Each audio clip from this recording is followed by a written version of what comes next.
All right, I am going to discuss two more teams. This will bring us, after this video, bring us halfway through the league.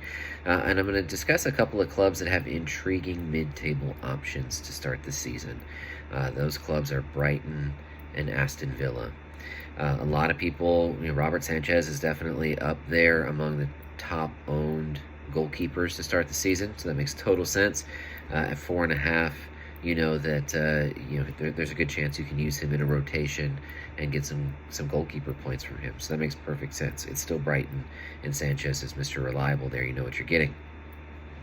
There's actually a version of my lineup where I have both Brighton goalkeepers, Sanchez and Steele.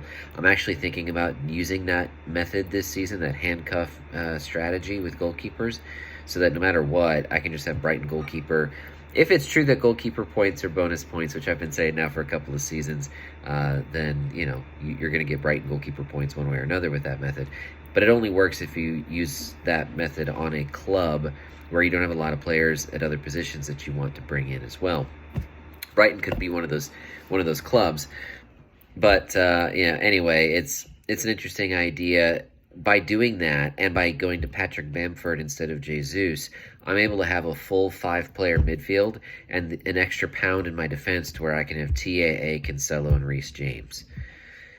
I don't know. I mean, it sounds very tempting to me to be able to do that. But as it stands, I'm using the handcuff strategy, just not with Brighton goalkeepers. That's a teaser for another future video this week. The other guy that's turning a lot of heads is Trossard. We know Leandro Trossard, those of us who watch the Premier League, but he has been doing very well in the preseason. And so I really feel like I want him, but there's no version of my lineup so far that has him in it. But if you found a way to bring him in, by all means, let me know. I'd love to see how that has worked out. On the Villa side of things, Villa's intriguing, and they've had a decent preseason, and there's optimism there with this club. Now, I mentioned in my last video that I was interested in KDH, Kieran Dewsbury-Hall from Leicester at the £5 price point.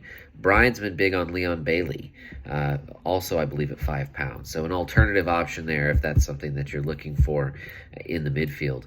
Certainly can't, I received Brian's advice when he mentioned it yesterday and thought that was another decent option at that same price point. Matty Cash and Ollie Watkins are two guys that it makes sense. People are going to want.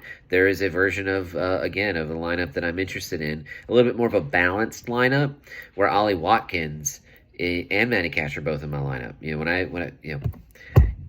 Some of you might even be thinking, you've been talking about Patrick Bamford so much at 7.5. Why not Ollie Watkins? Fair question. I am tempted by it for sure. Villa's schedule isn't terrible, and I think there's goals in Watkins' legs to start the season. So a couple of options there. It's going to be very intriguing. These are guys that are to the in the middle to the end of your row, either in defense or in your midfield, or maybe at forward.